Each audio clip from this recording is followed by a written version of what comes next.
today. I'm Deborah. And I'm Rachel. And today we're off site. We're actually at Heritage Nursing Home. And today we have with us April and Belinda. April is the business office manager and Belinda's the administrator here at Heritage. So we just kind of wanted to, you never know where we're going to show up. Nope. we are mobile. But we wanted to come here today because coming here is a breath of fresh air. The residents, I've been out there visiting with Mr. Anthony, and it's been a good little visit, but I wanted to kind of introduce the administrator, the business office. April, tell us how long you've been here. I've been here 31 years. It's coming October. Yeah, your longevity. Longevity. Have You you find always somewhere been the business office I manager? have. from the beginning? From the beginning. That's awesome. So throughout the years, what is the most difficult thing you find as being a business office manager in a long-term care facility? I'm really throwing those questions in there, aren't I? Death. That was hard. I was only 21 when I started, so I had to learn how to deal with that. And you actually never really learn how to deal with it. It's just, it starts to come with the territory. Yeah, But you never become numb to it because you develop relationships with them, when you spend time with them, the families.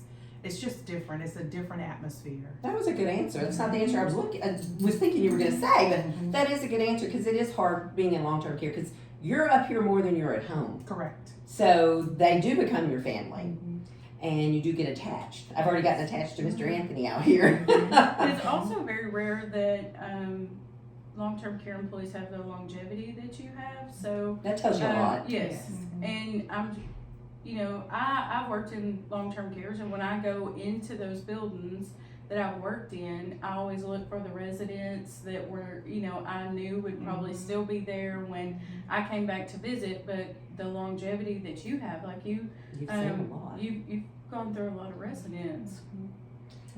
That is awesome because, again, you don't see that in long-term care. So it says a lot about Heritage. And Belinda, you're the administrator, and you're a newbie. I am. But there's nothing wrong with that. No, this is my second time around. I have to tell you, I think it was the last time we were here, kind of visiting with the employees, and they said you were really a breath of fresh air and a lot of great changes here. So that says a lot. Thank you. So, that says kudos to you. Thank you. Because, sometimes change is not always easy. No, it's not, I especially agree. in long-term care. Correct. I agree. However, I do have to say with the longevity of a few of the individuals that's been around here, that does make a difference. And the willingness of the other individuals, that definitely helps. Well, you can tell the difference since you've been here. And it's not saying anything about the rest, but you are the one that governs. You're the one that sets the precedent in the facility. Correct. So, and that says a lot. You set the mood. It's kind of, like when your parents come home from work. And, one parent can be in a great mood and another one comes in and the whole atmosphere in the house, changes. it could be a rain cloud that shows up, or it could be, a pleasant sunny day. So, and that's a big responsibility to carry a building and residents and staff. That's a lot. So to be able to keep your environment pleasant and one that people want to come in and work in, that's a big deal.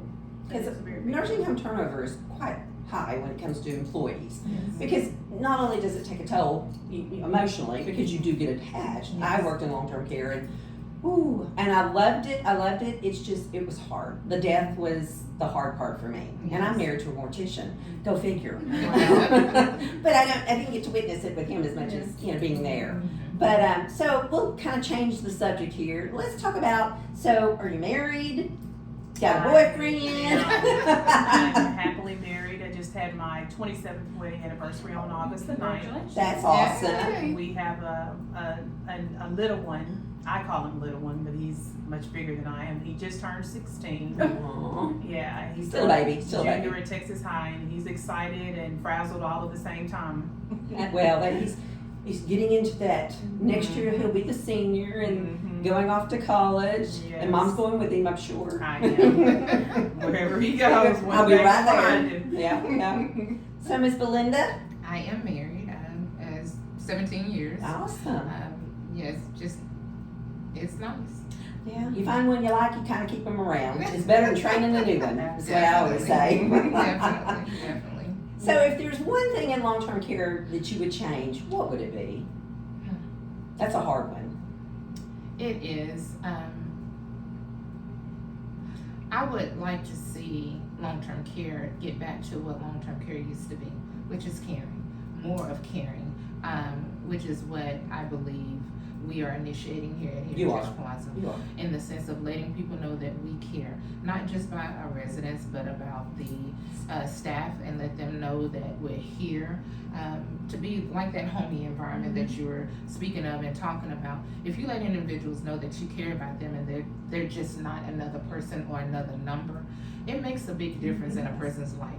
If you let people know that when you see them, you acknowledge them, that you smile at them, you let them know that you don't know when the last time they got a smile or a hello, but you want to be that person and let them know that they're included. It makes a big difference. It makes a big difference in a person's life. It does. It truly does. I mean, when you walk into, because we go into all facilities, and there's certain facilities that just, hurt my heart, but this is not one of them. The residents are happy here. It smells good. I always say there's 3 things when you go into a nursing home. If it smells good, people aren't hollering, and the staff is friendly, then it's a good place. But if you have one of those off, run. Run, don't walk, run. So, and Heritage has all 3 of those when you come through the door, which is a huge benefit. I don't know, if you're looking for long-term care, have a neighbor, reach out to them, and we'll get their information at the end of this, so you can get back in touch with them. We try to be a resource for everybody, and if you notice, we've only been to a couple of long-term cares, not that we don't like all, but there's certain ones that, they need to be talked about. Need to get their name out there. So, what kind of activities y'all have coming up? I know we're going into fall. And it's gonna be fun. Well, we just got a new activities coordinator, which we are so excited to have. She's come in, she stepped in, and she's helped us tremendously. So we are still in that process of getting those things together for some of the fall activities, but there are some community events that we're looking to be involved with. We are also have sponsored some of the schools with some of the school supplies. Oh, that's awesome. And we are also sponsoring a teacher for the year that has been named. Oh, that's cool. Yes, it is really, really wonderful to be a part of that, because I think sometimes in education we forget about that and forget about our teachers and our students that are out there, and Heritage wanted to step in and be a part of that this year and help it grow. That says a lot. That says a lot about a nursing home. That's something that's not even in your wheelhouse, and you're willing to go out and give and help and participate in. Yes. I was able to meet Michelle last month, I believe, and she was very sweet. I did Coke floats today for the residents, and she sent me a very, very sweet text. I'm like, aw, I don't think I've ever received a text from somebody. I was like, that's so nice. That tells you they care. We're marketers. And especially in long-term care, they, that's part of why we enjoy the job. But a lot of times, you go in and people just expect. They just want you to come in and do and do and do. What you gonna do for me? Yeah. Yeah. That's not the case. No. I felt appreciated. Or they always assume that like hospice marketers have ginormous budgets. We And, let's just call hospice. They'll come do it. And I mean, we love to do that. We love to be involved with the residents and get to talk with them and all the places. That's one of my favorite parts of the job. Since I came out of long-term care, I always say it's almost like I feel like how grandparents must feel, because we get to come in and love on your residents and see all the best sides of them and catch up on all the latest, but then we get to leave them with you. So when they're having a bad day. But I do believe, just kind of like with children, it takes a village. It does. It takes participation in every aspect to try and make someone's life better. And I think when we get out of self and start looking into other individuals, we try to, make sure that happens. I'm looking to see what I can do to make your life better. And also, it's kind of like one person said, bake cookies for somebody. When you can bake cookies for somebody else, which is pretty much taking focus off of you and putting it on another individual, that kind of helps the situation a little bit more again. It brings back the focus of you care about me. I'm not just another person. My concerns are real. You are addressing those concerns, which is what we try and do here at this facility. If we know something is happening and going on, we're going to address it to the best of our ability and do the best that we can to, do whatever we can to make it right, to make it better. Well, I'm a people watcher. So, I got here a little early because my partner was out doing something else. She had a consult she was wrapping up. And I observe a lot. Your staff is friendly. They check on the residents. You know, and you're attentive as well. I mean, you would come out of your office numerous times to come check on residents. And that says a lot, instead of waiting for somebody else to do it. It does. Well, and like I said earlier, kind of how you set the mood and the tone for your whole building, your residents feed on that. Mhm. You know, it's like a mom who has got a new baby and she's freaking out, she's not had sleep, you know, things are falling apart for her, and every time she picks that baby up, the baby gets more upset because you know, like you pass that along to people, and The it's so anxiety, important that your employees know when they come in that they're in a safe place where, you know, they're appreciated, they can talk to people, that they're not just somebody here showing up to clock in and clock out, because if they are carrying that mentality, they are passing that to their residents, you know. Somebody may not be able to communicate anymore, or they might have dementia, but they are still gonna pick up on that feeling, Right. you know, of what you're carrying with you. So that is always so important. To feed off of it, yeah. So, long-term care, it's a different entity.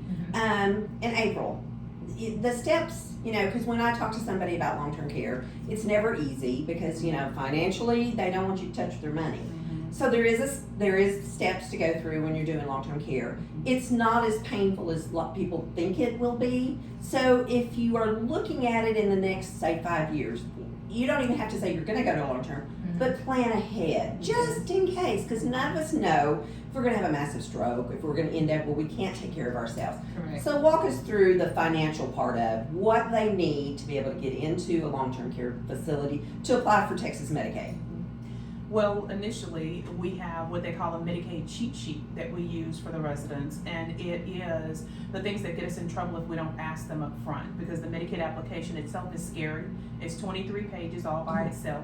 We only complete 19 of them, and then only if you answered yes do we need supporting documentation. So the most powerful thing is ensuring that you have a power of attorney or a guardian, somebody that can walk the steps for you. If you can't speak, if you can't talk, walk, ask for the things that we need, it's very helpful to have that power of attorney already in place, and adjusting your financial earnings, you know, things that you want to be kept in your family. You want to go ahead and have those taken out of your name and put into your loved one's name. Beneficiaries, list them 1, 2, 3, 4, however you want to do it, but go ahead and get those things out of your name, because there is a 5-year look back from date of admission that they're looking at. So if you have transferred anything out of your name to anyone else's within those 5 years, they're going to be looking at it. Make sure the funds are spent on that particular resident. You can't gift unless there's a special needs child. So there's a lot of loopholes, but in the state of Texas, the most empowering thing to know is that clinically, you have to meet medical necessity, which means you have to have diagnosis of dementia or Alzheimer's and be treated with a med, even if it's the mildest form of it, or 24-hour oxygen, or cancer of some type, something that debilitates you mentally. Because in Texas, you have to qualify both clinically and financially. But like I said, that's the first thing I do. If you don't qualify clinically, I don't even move on the financial side, because this financial side is the most tedious of both of them. That's correct. And there are other lists of clinical things that could qualify an individual for long-term care as well, other than what Ms. April has mentioned. There's a whole list that they can look at to determine that. Man, you're a resource, a huge resource. Definitely. So August the 28th, we are doing a in-service, because we run into, when we get a hold of people, it's usually in a crisis and they're panicking. So I want to educate the community on, I'm not saying you're gonna need a nursing home, I'm not saying you need assisted living, but why not have the information, the education to make those good decisions Yes. when you need to. Yes. So we're gonna have a open seminar, questionnaire. They can ask about long-term care versus assisted living, rehab versus SNF, because a lot of people don't understand the difference between rehab and a SNF, because rehabs have certain criteria that you have to be able to do the physical therapy, the occupation. Where SNF kind of moves at the pace that you can get to. Mm-hmm. And a lot of people don't understand that. That It's aggressive. acute versus, there's just all kind. And if I'm not thinking of something, bring the question. Mm-hmm. So, but you might be a good person. I think Jackie's going to be there that night. Oh, good. A good person that could come and, Jackie and just, I've worked together for years. yeah, she always speaks very highly of you. She works for us now. I know. She told me. She works for us now. But, guys, y'all are a wealth of knowledge. And if you've not come and toured Heritage Nursing Plaza, isn't it? Plaza? Heritage Plaza. I always forget that part. Please do. Y'all give the Yes. address. Yes, it's 600 West 52nd Street, Texarkana, Texas. You can come and tour at any time. Phone number is 903-792-6700 if you choose to call and set up a tour. Anyone should be able to do one for you. That is awesome. And Yes. really, just come take a tour. You may have a neighbor, you may have a cousin, a relative, somebody that's kind of getting to that point. If you just have the information, it's better than when you're in the heat of the moment. Yes. Much better. I'd rather give the information out ahead of time than in the heat of the moment because it doesn't always register when you're in a panic mode. Long-term care is also really good for your skilled side of Oh, it. absolutely. So, if you end up with, an emergent situation, one that's not a slow decline, that's got where your ADLs are harder to complete or dementia, but, even if it's fall and you're outside raking leaves and you fall outside and you have a fracture and you have to go into the hospital and you're there for 3 nights and maybe you're not ready to go back home yet and you need some therapy. That is, long-term care is not just for forever. No. Yes, So, correct. you guys actually treat people that are coming in for short stays with therapy and then prepare them to go back home. Physical, speech, and occupational. And I think that's where people lose it because they go, I want to go to rehab. Well, they may not be able to participate in a rehab. Where in a SNF, you could probably be able to participate and then build up to go to a rehab or go home. Yes. I think in the hospital so many times they just send them to rehab because they're okay with going to rehab. But they get there and then they can't do, and they have a different criteria than a SNF. I always say start off slow and then build. Or even medications, IV medications. Yes. Like Wounds. UTIs and wounds and things that maybe you live alone and you're not able to administer those IV meds on your own, or you can't do your own wound care and it's going to improve and do better. This is an excellent option To be able for to do somebody that. to be able to come and be short term and then be ready to go back home. Yes. Their goal is to focus on what you're needing. If it's Yes. short term, they're going to focus on that, get you ready to go home.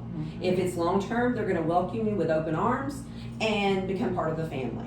Yes. So thank y'all today for visiting. It wasn't that bad, was it, ladies? Come on, tell the No. truth. Thank you. Thank you. I kind of caught Belinda off guard. I said, "You want to be on our podcast today?" Yeah, come on, it'd be all right. Y'all have a good rest of the Wednesday. Thank you. y'all. Thank you. Choose excellence in healthcare. Choose Retreat Healthcare Services.